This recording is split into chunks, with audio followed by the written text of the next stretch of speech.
parte do combate ao crime organizado, essa coordenação é preciso na inteligência, que é fundamental, e segundo, é a utilização de Receita Federal, COAF e outros órgãos para poder cortar, sufocar financeiramente o crime organizado.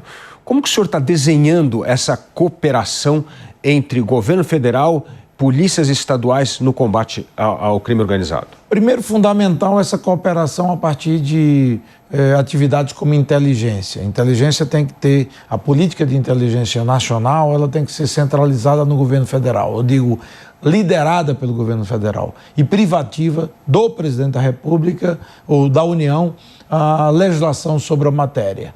E, ao mesmo tempo, integrar as unidades de inteligência, tanto do governo central, por meio da ABIN e Polícia Federal, e, eventualmente, cooperação de agências e polícias importantes como PRF, órgãos ambientais como IBAMA, pode cooperar e deve cooperar no combate à venda de madeira ilegal, a desmatamento ilegal, etc. E também as polícias estaduais, que têm unidades de inteligência, polícias civis, polícias militares, para que a gente crie uma rede de informação que sirva no combate ao crime organizado de alta escala. Ao mesmo tempo, também cooperar naquilo que diz respeito a banco de dados, de informações sobre crimes, atos que podem ser replicados de forma uniforme. Como efetivar, por exemplo, um TCO, um termo circunstancial de ocorrência. Não pode se ter um padrão em São Paulo, diferentemente do Rio Grande do Sul, ou do Rio de Janeiro, ou do Amapá. A gente precisa buscar um mínimo de padronização, mas, ao mesmo tempo, guardando e respeitando as peculiaridades locais e a independência e a autonomia dos estados. Então, o espírito da PEC é justamente esse: cooperar e integrar, fazendo com que a União cumpra o seu papel e, ao mesmo tempo, tenha a valorização na ponta do combate ao crime organizado. Você destacou um ponto que eu queria também comentar, que diz respeito à Receita Federal, COAF, por exemplo. Crime organizado que penetra hoje em combustíveis, segmentos importantes, precisa de informação financeira ágil. E, para isso, nós temos, a exemplo da Carbono Oculto, que envolveu o governo do Estado de São Paulo, a liderança do governador Tarcísio, a Polícia Federal, o Ministério Público Federal, o próprio governo federal com o ministro Lewandowski. Eles formaram o quê? A FICO, Força Integrada de Combate ao Crime Organizado. Nós vamos constitucionalizar a possibilidade de formação de FICOS do ponto de vista governamental, ou seja, entre governos, governo federal, governo estadual, entre governos estaduais ou mesmo entre instituições. Então, ela será interoperacional e intergovernamental para que você possa ter mais flexibilidade e capacidade de operar contra esse crime organizado que ganha escala, força e que penetra destruindo a nossa economia, ganhando escala de competitividade por meio do crime, o que tem que ser combatido, e ao mesmo tempo destruindo vidas e cometendo todo tipo de atrocidades, como acompanhamos em vários aspectos do crime de alta escala no Brasil. Agora, deputado Mendonça Filho, como quebrar o que eu chamo do lado cioso do corporativismo desses órgãos de justiça? Vou dar um exemplo aqui. Por exemplo, em São Paulo temos uma promotoria como o Licongaquia, que é um espetáculo no combate ao crime organizado, que tem muita inteligência. Mas, por exemplo, se a Polícia Federal está investigando alguma coisa do PCC que está ligado a São Paulo, aí a Polícia Federal fala, não, isso aqui é federal, não posso compartilhar essa informação. Como é que isso vai acontecer na prática, para isso não se tornar esses feudos que atrapalham? Aqui em São Paulo mesmo foi o governador que conseguiu quebrar o feudo da Polícia Civil e Militar, que não queriam compartilhar dados. Senão não teria saído a Muralha Paulista, que é a política fundamental de segurança pública. Como é que a gente vai fazer isso a nível federal?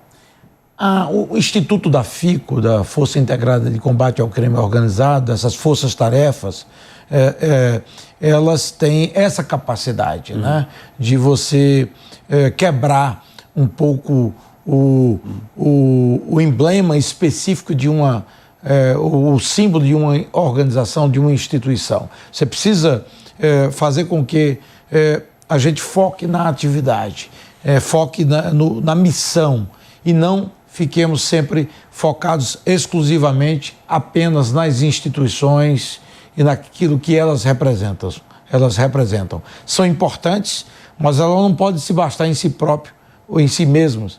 Elas precisam entender que as instituições existem para servir a população.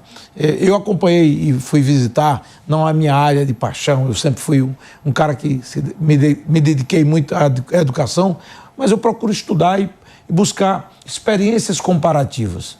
Os Estados Unidos, eles, ao invés de centrarem a discussão em torno das instituições, dos órgãos de segurança, eles sempre têm como mote o enforcement the law, ou seja, fazer cumprir a lei. Fazer cumprir a lei. Então, o objetivo a ser alcançado é o cumprimento da lei.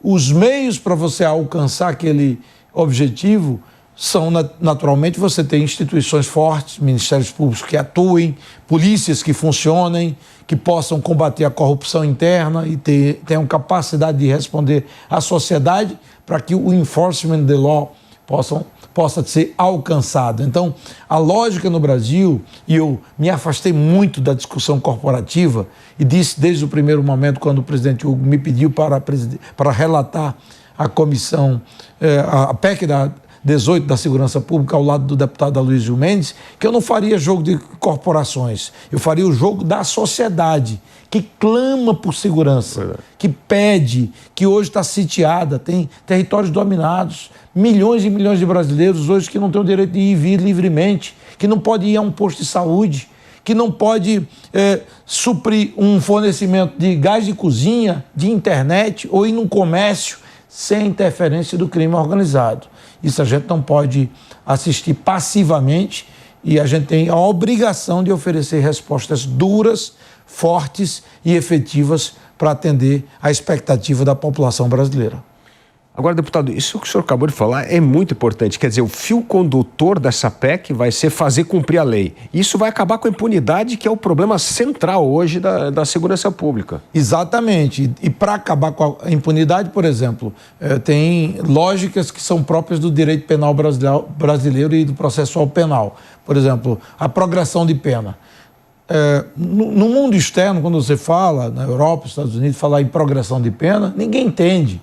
Você tem, no máximo, a condicional. Você é condenado a 20 anos de cadeia e pode ter uma liberdade condicional, ou seja, cumprindo certos requisitos que o juiz vai impor, você fica em liberdade condicional. E se descumprir qualquer um daqueles requisitos, você volta para cumprir em regime fechado. No Brasil, não. Tudo se faz para liberar o preso, para deixar o apenado em liberdade, tendo em vista a visão de que o desencarceramento é a melhor medida. Eu acho que quem comete crime violento contra a vida e faccionado, principalmente, tem que pagar pelo crime, tem que cumprir pena longa. No Brasil, o sujeito é condenado a 20 anos de cadeia porque cometeu um latrocínio, com 4 anos está em liberdade. Isso é um tapa na cara da sociedade. Então, eu estou introduzindo na PEC, na nossa proposta, no nosso relatório, o princípio de que